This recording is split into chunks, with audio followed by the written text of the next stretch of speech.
In today's video, I'm going to teach you how to change working time in Microsoft Project. Changing working time controls when project is allowed to schedule work.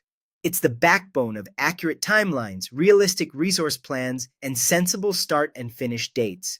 We'll walk through the most common method in the desktop app and make sure your calendar aligns with the hours your team actually works.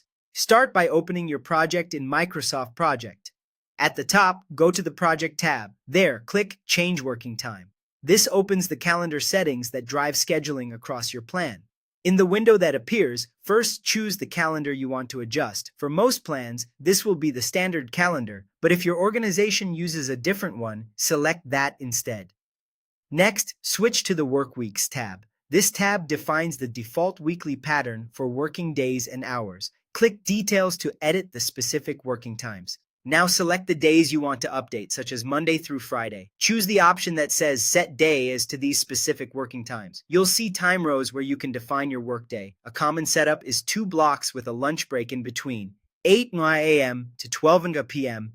and 1 p.m. to 5 p.m. Enter those times or adjust them to match your team's schedule. When you're done, click OK to close the details window and click OK again to close Change Working Time.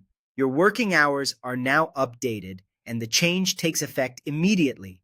From this point on, Microsoft Project will schedule tasks based on the calendar you just set.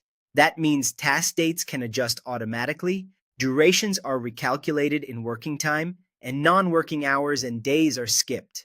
If something moves, it's Project honoring the calendar, not losing work. Your task effort is still preserved in hours. It's just placed into the available time. A few tips to keep your plan accurate.